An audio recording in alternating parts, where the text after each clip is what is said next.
Hey, it's Shiv. And Dave. And we're back with the All of You podcast. So on this episode, I want to do something a little different. Ooh. Yeah. So wherever you're at, I guess if you're driving, don't close your eyes. But if you're able to follow along with us, we'd like to do a little exercise and really calm our nervous system. So that's what we're going to talk about today. So if you're able to, just close your eyes real quick, and we're just going to do 3 deep breaths. Close your eyes and go ahead and take a deep inhale. And deep exhale.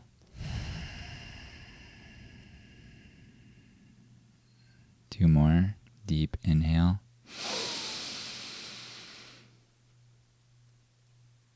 And exhale. Third one, when you inhale, just hold it as long as you can.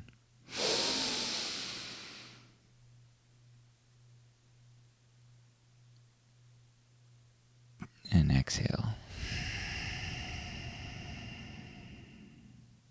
I actually needed that. Yeah. Yeah, and see how you feel. See how it changes the feelings in your body and what is going on. Your mind, if you're able to get present-minded a little bit more and just feel a release of stress or anxiety.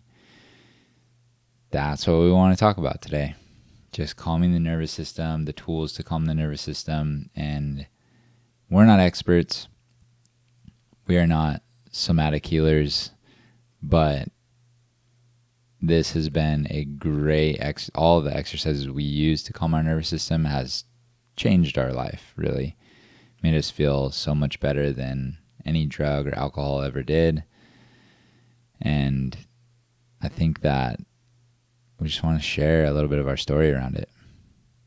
Yeah, I also think what's interesting is I did not know what the nervous system was a few years ago. And I think it's becoming more commonly known and talked about. But I had heard, actually, I don't know if this is a saying that only my family says or other families say. Do people say calm your nerves? Or is that just people say that? That was a saying, yeah. Calm your nerves. Yeah. And sometimes, because my grandma's from Ireland, I don't know if some of the things she says other people say or not.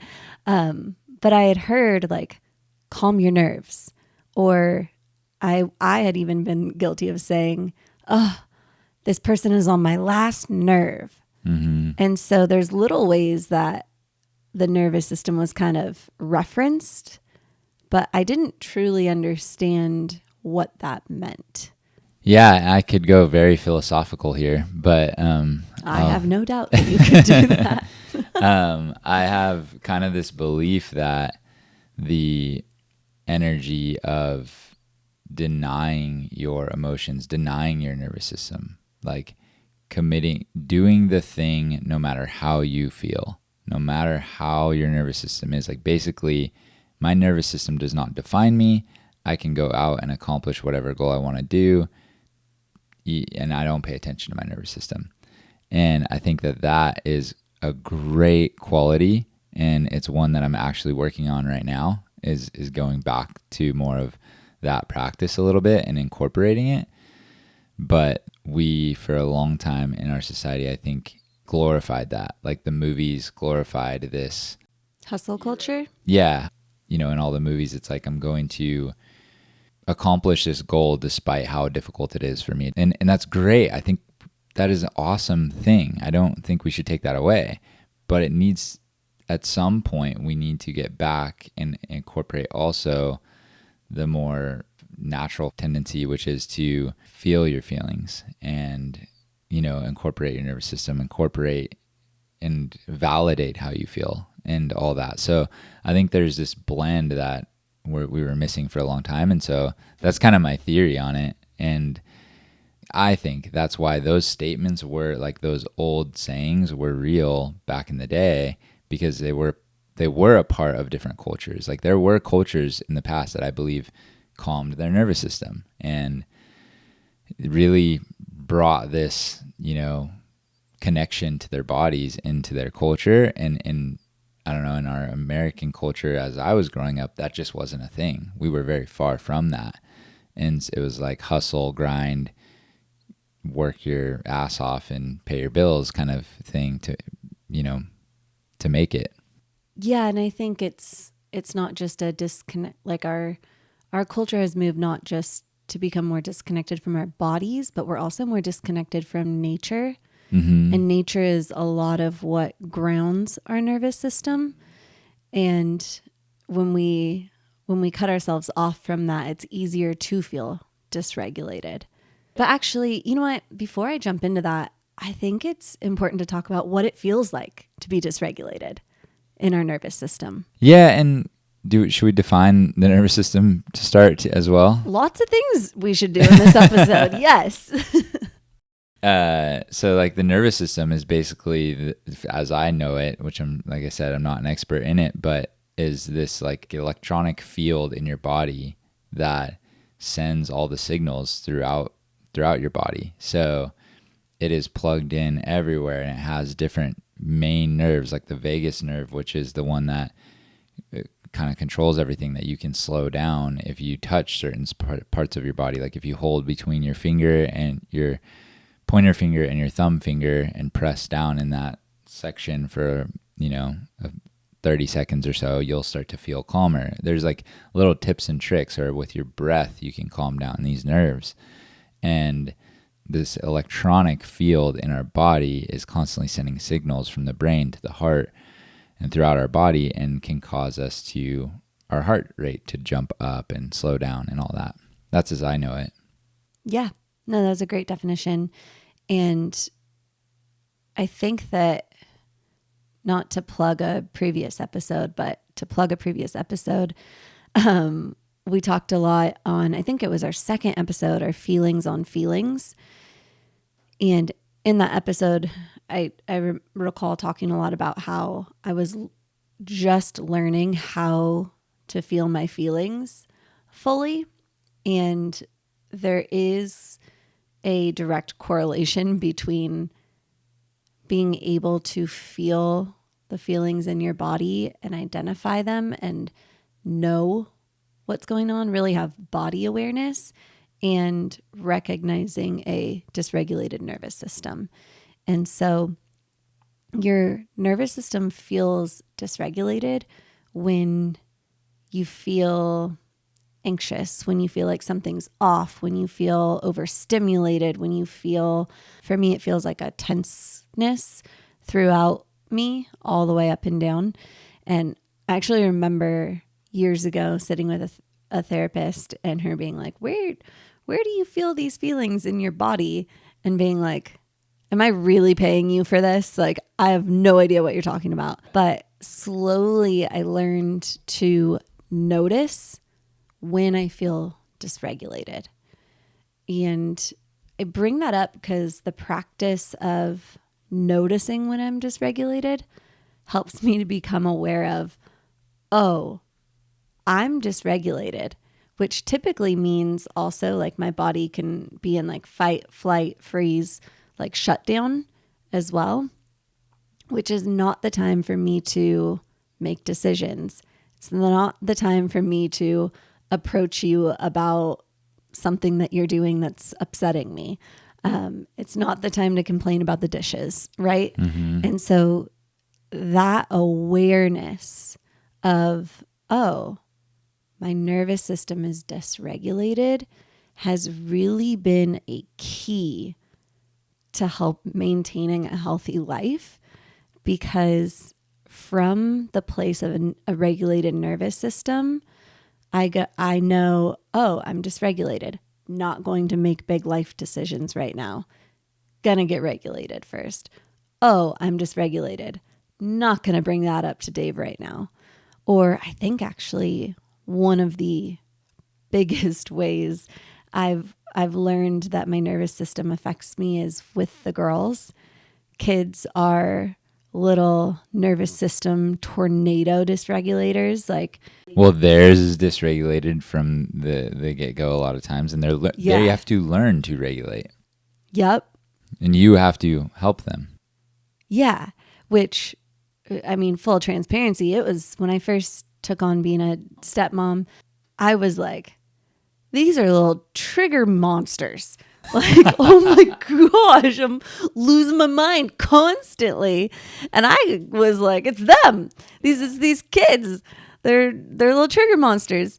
And then I got a parenting coach who was wonderful and taught me that the way you regulate a little trigger monster is by regulating your nervous system. Mm-hmm. And that was the biggest game changer in maintaining a healthy home with kids, was me learning how to regulate myself to be able to regulate them when they're dysregulated. Yeah, I mean, gosh, Anna was so helpful for us. Oh, she is an angel. Yeah, and if anyone's struggling regulating your nervous system, or just struggling in life, like a coach can help you see things you can't see and get through, so a parenting coach or a finance coach, or there's so many people out there that have so many gifts that are sharing them. I mean, you have to pay them a lot of times, but sometimes you can catch them when they're starting and really get a hookup. So that was lovely. Thank you, Anna. Yeah. Truly a godsend in that chapter of our lives. Mm-hmm. Yeah, because we were learning all this and blending a family, and it's just, as we've mentioned, it's such a triggering place to be a step parent or to be a single parent and bring in a step parent is like walking in a field of landmines. So we had to figure all this out, and I mean that was a big part of it. When you find a partner and you want to make a relationship work, and you really don't understand why you're not able to, and you seek help, and you can learn that a lot of it's you. A lot of it was me. My dysregulated nervous system was causing fights in the beginning of our relationship. It was causing disconnection when there didn't need to be. Like, we can get into attachment styles, secure attachment. I'm not a big attachment style person anymore. Similar to love really languages. not? No. I still am. You really? I don't like anything that puts you in a box anymore. Like, I wouldn't say I have an anxious attachment style. I would say I lean towards anxious, but when my nervous system's dysregulated, and you lean towards avoidant when your nervous system's dysregulated. But if I'm regulated and the right thing to do is be a kind of not avoidant, but to give space at a certain time, I will actually give us the space we need. And then all of a sudden you become anxious. So there's this flip-flop that happens. There's a balance. It's a balance beam in the relationship. It's a teeter-totter. If I go up, you go down. If you go up, I go down. And it's kind of just the way that relationships work. Do you really think I get that anxious? I feel like I go way more avoidant than anxious. You do. You definitely lean avoidant. But I've seen you massively have anxious attachment at times in certain scenarios. So like, it's more triggers and more what the trigger is, and then how you learned how to behave as a child. It's more your patterns. So right. I don't really put it in a box of like, this person's anxious attachment and this person's avoidant, because I think that's going to not make you aware. And it's also labeling, which is, I just don't find helpful in relationships. If I come to you and I'm like, there's your avoidant attachment style going again, you're going to be like hurt by that. But I'm going to counter this a little bit. Okay. When we were first in the thick of our, I don't know what you want to call it, but like season of hard. Yeah. Learning our attachment styles was a massively helpful tool. Because it helped me to understand why you were acting the way you were acting. And it also helped me to understand why I was acting the way I was reacting, and then why it was so explosive together. Yes. And that understanding, I think, was really helpful for me. Yeah, great counter. So I'll rephrase. I after listening to your rebuttal, I definitely had I definitely believe that it's helpful to learn your attachment style. I just don't think, I think it's a gateway and I think it's a good step. I don't think that if you go further, you're going to need attachment styles anymore. So I'm going to counter that as well because that's what I do around here. I think that the reason why you personally don't resonate as deeply with it is because as you have healed, your anxious attachment has become less and less and less and less and less and less and less. So you're not in that box in the way you were in the beginning. Exactly. So that's why I think it's not good to stay married to the label. Because as you heal, the label will become unnecessary anymore. And if you're labeling like if I label myself an anxious attachment, that's negative self-talk. That's actually going to keep me stuck in that. I'm going to believe about myself that I'm always anxious. Well, I'm going to counter that too because wow, I woke up this morning with some energy. We're in the core of healing. Because I think acceptance of where you're at is not necessarily negative self-talk. I think that's actually just being in reality. And I think that the anxious to avoidant attachment styles, you have anxious on the left, you have avoidant on the right, and you have secure in the middle. And we are all along that spectrum. Yeah. So I think it's just a matter of like not being married to I am this, I'm going to stay here, and being like, I'm on this, I would say I'm on the spectrum of being avoidantly attached, but I've done a ton of work and now I'm moving towards being securely attached. And you've done that on the anxious side, and we've moved more towards being securely attached. And so we have tendencies that pop up that are anxious and avoidant, but for the most part, we've moved into this place of a secure relationship. So I think we're saying the same thing. So how is a belief about yourself that you are in the avoidant box helpful anymore? Because when I do avoidant behaviors, I call myself out on them. Okay, but would you be open to hearing that you're doing anxious behaviors at times? Babe, I do all the behaviors. Like I've never denied that I have the full rainbow of behaviors going on. So then there's no box. There's no label needed. No label needed anymore. You can flip-flop to any of them and you're open to what you're doing. It's just about defining right now, what am I doing? So it's no longer this label of I am this. It's I am this. Currently, I'm struggling with this, or I've moved now and now I'm struggling with this, or I've moved into a more secure place and I'm really happy with where I'm at. Like, I don't know where you're at, but I think I just don't. When we started our journey and found the secure attachment styles, we really labeled each other.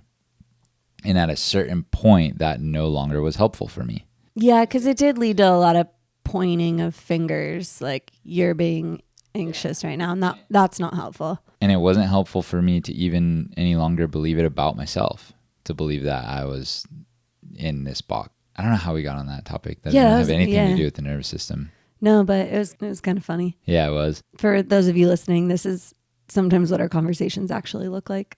Oh, I guess the point is that I don't really believe in those labels anymore. I just believe in the nervous system.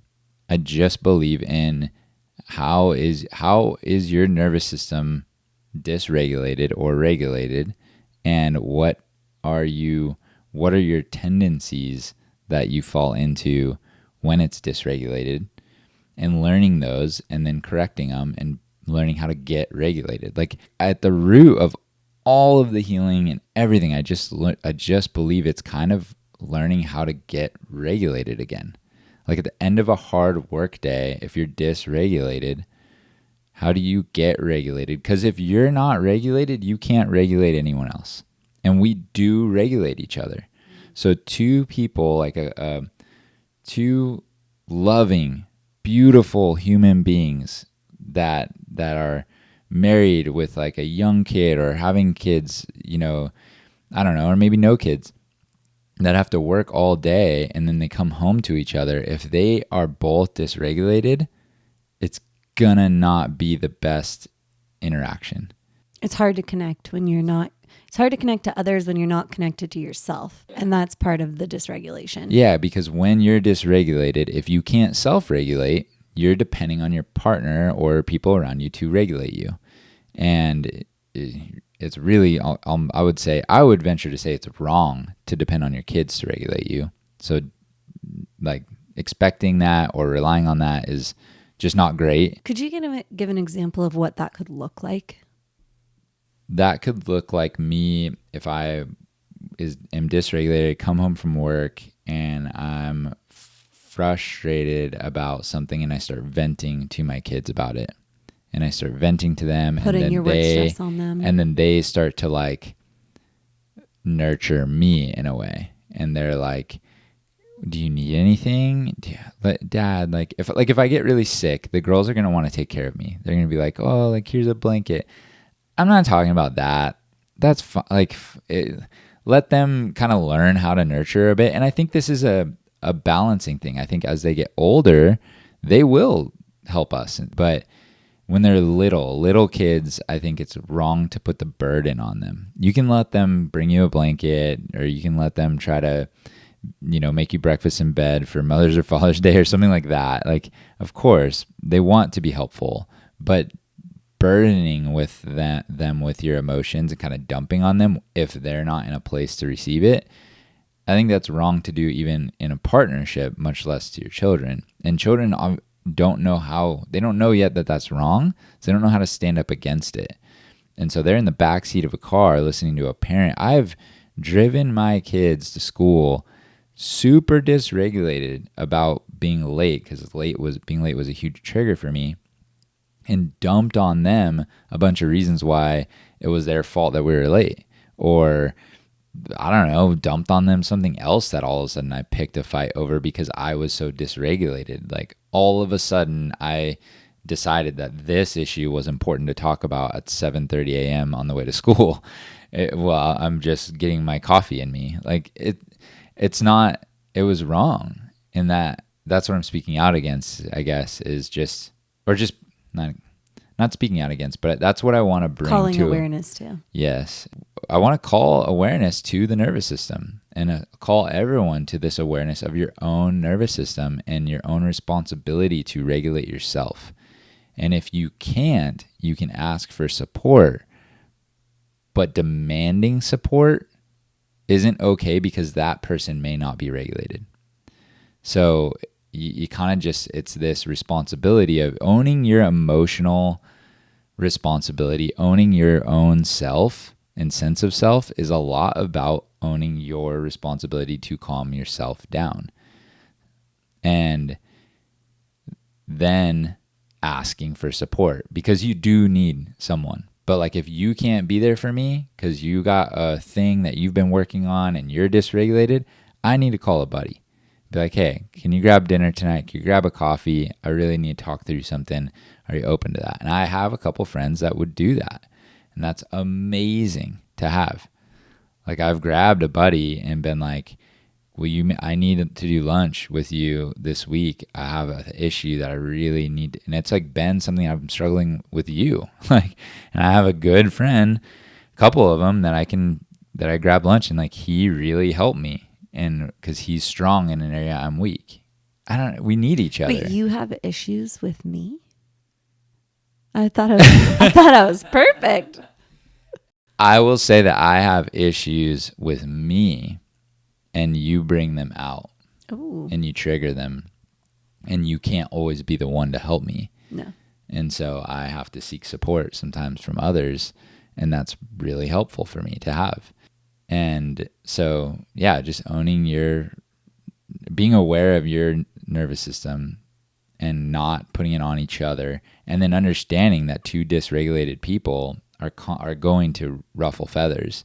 And if you ruffle feathers long enough, I mean, the Gottman Institute, like one of the best marriage advice, if you've never heard of the Gottman Institute, Look them up, read the books. They're phenomenal relationship savants. And they will say you need 15 good interactions, positive interactions, to counter one negative.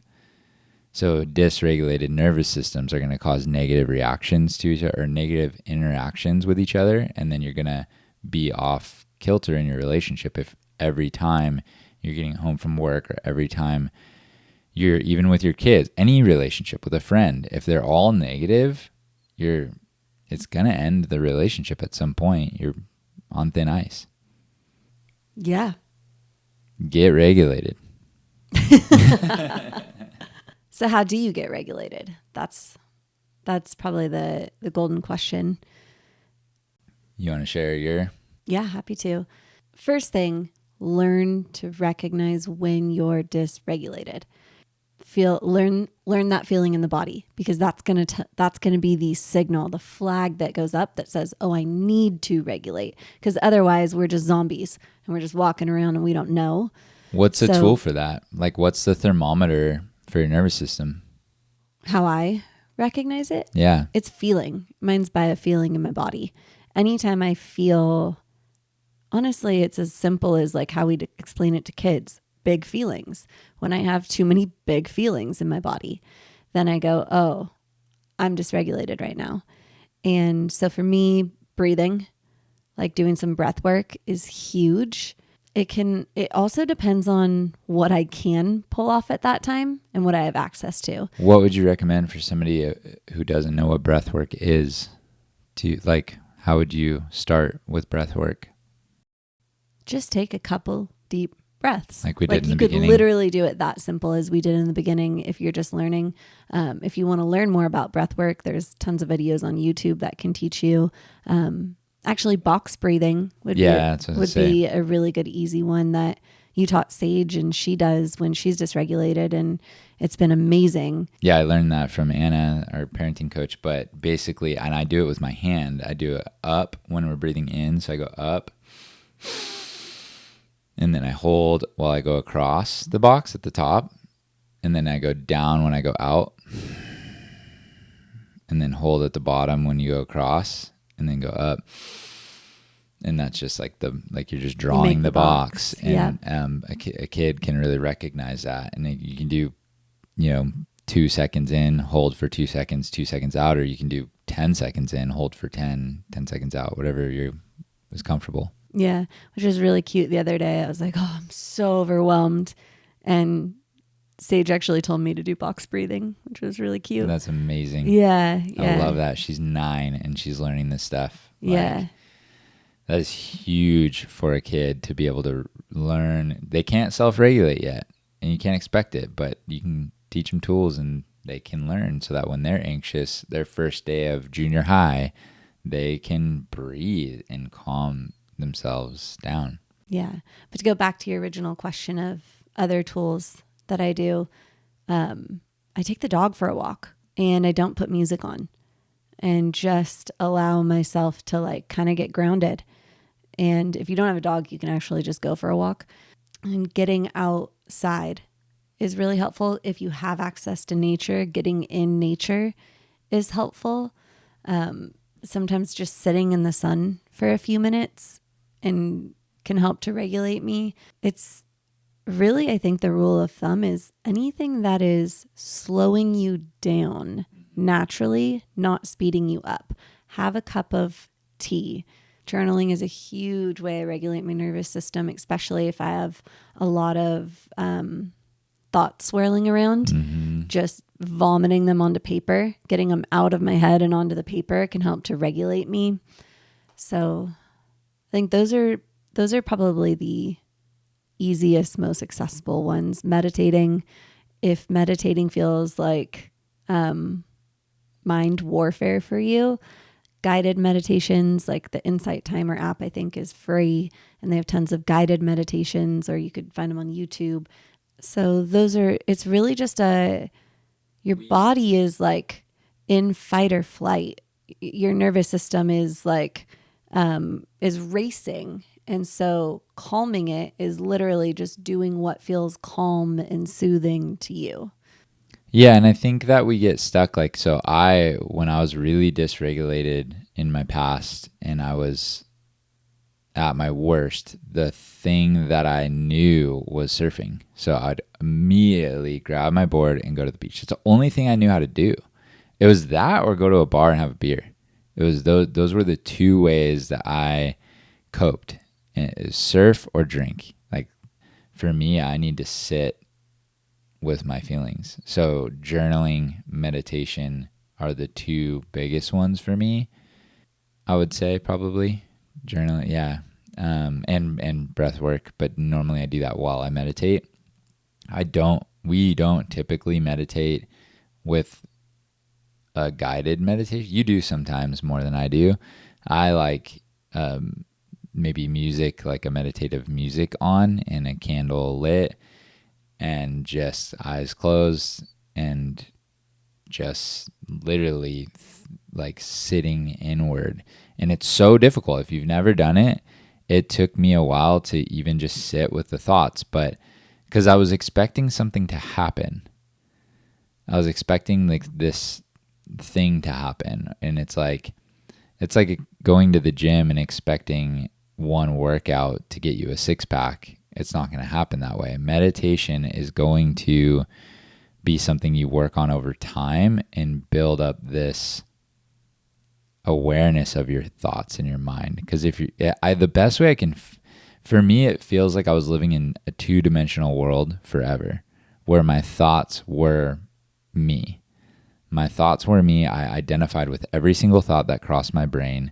So if a thought came up about a wild thing, I would identify with it and I would personalize it. They don't like me. Like all of a sudden you're sitting with people and you have a thought, they don't like me, and now I'm feeling that. Now when that happens, I go, that's a crazy thought, and I become the watcher of my thoughts, and I can have a filter on my own mind and decide what's real. And so meditation builds up that muscle. So you're really just sitting with your thoughts, building up a muscle of how do I feel right now? Am I in a calm state where what's coming to me feels aligned and feels like my true authentic self? And then you start to cultivate that relationship with yourself to know this is coming from a good place. This is coming from a gut feeling. This is a knowing. This is something that I really need to do in my life. I'm grounded. I feel calm. I feel safe. And I see it so clearly that this decision is right. Now, if I'm not in a good grounded state and I'm anxious and I'm dysregulated and I can tell my thoughts are wild and they're just firing from they're very out of sync. They're not aligned. So like one crazy thought about friends and then one crazy thought about Disneyland and one crazy thought about where I want to travel next year or something. It's like that's all just coming from a lack. It's coming from like I don't have enough, or I'm not good enough, and I need these things to be happy. And so I go, no, I'm rejecting all those, and I'm just going to let them pass through my mind and and then do the breath work and calm myself down. And once I get calm and safe and secure, then my thoughts get wise and then I can channel that positive energy and really start to see what I actually want and desire and hope for. And I can see my relationships so much better. And being grounded and in a safe place is the only place I want to make any decision out of. Right. And kind of to reference, I guess I'm doing this twice in this episode, but to reference our last episode, when your nervous system is not regulated, you're not able to make your decisions in alignment with your values. You start making wonky decisions. All of a sudden, you feel strapped for cash, but getting that nicer car is a higher value than being able to sleep well at night, knowing that you have enough money in your bank to have a savings if something were to happen. And so you have this really nice car in the driveway, but you're losing sleep because you're worried about your bank account. and you're living in a state of nervous system dysregulation because you've created a life that's out of alignment with your values. So you can't feel regulated because you've actually designed a life that doesn't feel good in your body. Yeah. And if you stop and you think everything's everything's figure outable, especially like in America, we can convince ourselves that we are in this rat race and we are in survival mode, but yet we own $50,000 cars and we have, you have a 2,000 square foot house and you have a 60-inch TV and all these things, and then yet you're in survival mode. Like, are you really? Like, you're actually afraid you're not gonna be able to eat. It's not there's no like blueprint for your life. You have to design it, but getting to know yourself and what's really important to you, like really deep down on the ground level, what's your values? What's most important to you? Sleep is pretty high. Well, we go back to Maslow's hierarchy of needs and yeah. But we convince ourselves it's not. That's insane. I think I convinced myself of that almost all of my 20s. Now I'm in my 30s and the bags under my eyes are begging me to have changed my mind on that. And I think sometimes it's hard to see things in yourself that you're doing wrong. And that's actually where I think having a friend or a partner who can mirror to you, if you're open to the feedback and you ask for it, like, hey, these are the decisions I'm about to make. Can I talk through them with you? Or getting a mentor, getting a coach, getting someone who can help you see if you are living in alignment with your values, if you are making decisions out of a dysregulated nervous system. I do fully believe that if you have toxic people in your life, that is going to dysregulate your nervous system. It is very hard, if not nearly impossible, at least for me, to stay regulated in dysfunction and toxicity. And so you can set boundaries. And if you're able to set boundaries so that you can maintain your nervous system being regulated, that's a great thing. But sometimes in order to regulate our nervous system, we have to let go of the people that are keeping us dysregulated. Yeah. And that sounds really harsh. Yeah, if you have a buddy that you go drinking with all the time and then you're like, hey man, I'm working on myself. I have this, new girlfriend that I'm trying to be better because otherwise, like, I want this. I want to go for the healthy relationship. I want to go for the healthy career. I want to go so I can't make it out to the bar on a weeknight, or I can't go see this band play, or I can't. And they're like, oh man, you're not cool anymore. You're not fun anymore, blah, blah, blah. It's like, sorry, like, I can't be around that. That is dysregulating to me. Now you're guilt tripping me for not going to the bar on a weeknight, or even on a weekend. Like maybe I just don't go to the bar anymore. Maybe I don't drink anymore, and that's really healthy for me. And I don't need guilt trip about that. I need a friend who goes, hell yeah, so proud of you, so stoked for you. Do you need accountability? What do you need from me to support that vision that you have for yourself to better yourself? I need friends like that. Give me that energy all day. If I show up somewhere and tell people I'm bettering myself, I'm trying to get up early and read, I'm trying to take this class or this course or start this podcast or whatever, and I show up and people are like, why are you doing that energy? I don't need that at all. I need that energy that's like, hell yeah, how can I help? Stoked for you. And that energy fuels you. Like, we went to a birthday party yesterday, one of your friends and a lot of good friends, and they all had great energy towards us about the podcast. Like, one of your friends' husbands found out there that we were doing it, and he was like, you guys started a podcast? That's amazing. Like, how do you do it? Like, that energy is a godsend. That energy is uplifting and positive and encouraging. And if you can surround yourself with people who will promote that and give that to you, you're going to go so much further in life. Yeah. And I think it goes back to the basic principle there of you are who you surround yourself with too. Yeah. All of these topics intermix and mingle so Well, much, it's just all connected.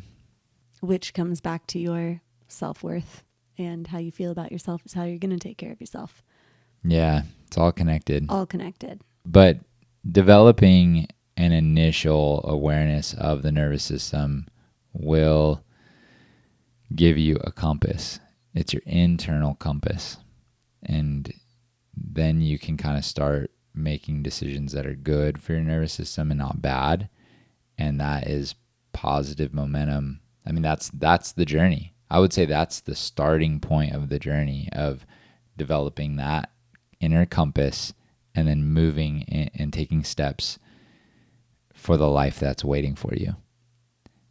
If you've been self-abandoning for a long time and you've been people-pleasing and doing a bunch of things or chasing the career that you don't really want because you're afraid of money or you're just chasing everything out of fear, you're at some point developing that inner compass and just deciding, I'm going to follow what feels good for me, not what feels good coping wise out of I'm dysregulated and I want to get regulated, but like the good habits that internal compass is guiding you towards. It will guide you. It won't lead you astray. Yeah. And I think when you said those coping habits, I want to share what that can look like too. That can look like getting home from work and cracking a beer first thing when you get home, because that's numbing the nervous system. I'm dysregulated. I need to fix it real quick. Let me numb. And I did that for years. Yeah. And believe me, I still crave that some days. I just want to crack that beer. Yeah. And I think for me, what that can look like is everything feels a lot and I'm a little overwhelmed. You know, it would feel really good right now. I'm just going to scroll social media for the next hour and just numb and avoid. That can also be a way that I'm coping with the dysregulated nervous system. So I share that because one, I'm in it with you all. Like my nervous system is not always perfect. It's a roller coaster that I'm learning to ride and balance. It never will be. And it never will be, right? I just have to become aware and then fix it when it is. But those are little things for me when that's a personal one for me. If I catch myself where I'm like before bed scrolling on my phone, it's almost like it clicks in my head like, oh, what am I avoiding right now? Like what's actually going on that I don't want to touch? Why am I kind of numbing out in this moment? And that's not to say every time you go on social media, you're numbing and avoiding, but I do know that I can avoid and cope using that. And so like just having that awareness allows me to check in with myself and go, why am I on here? And just questioning is helpful, at least for me. Developing nervous system awareness is really just fine-tuning your check engine light. You're developing a check engine light that goes off when anything's wrong. And you're now understanding, okay, it's time to check the oil. It's time to check transmission fluid. The car's getting overheating.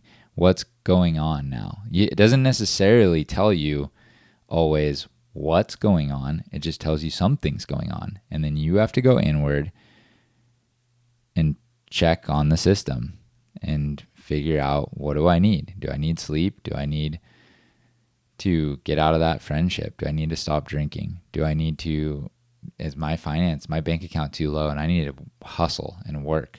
Like right now, ours has been telling us we need to get this house a little bit in order. Developing that nervous system awareness is just fine-tuning that check engine light.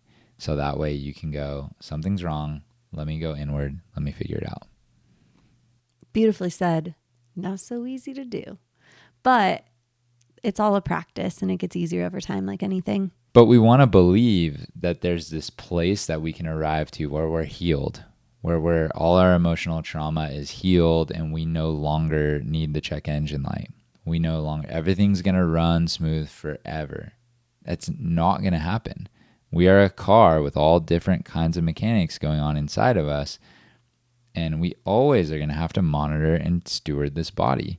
And we're always going to have to eat good food. We're always going to have to sleep. We're always going to have to, be treating ourselves well and caring for this body that we've been given. And we're never going to get to a place where it's all just running smooth and we can let go. I mean, I think that's just death. like that's just... You only get to do that one time and there's no coming back. Yeah. And so we need to realize that your job is not to get to a place where everything's running smooth and you can put in the cruise control. It's never going to go, you can never just put in cruise control and you're chilling now. It's always, you just want to develop a good check engine light so that way and you can become a good mechanic for your vehicle.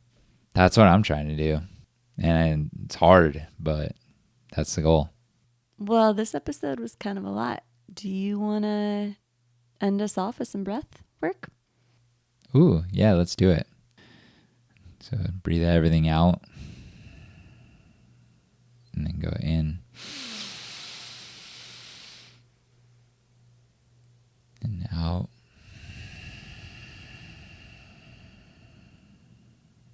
One last time, in and all the way out.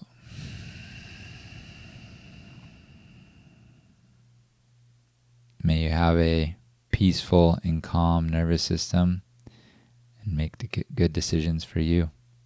Love you. Love you too.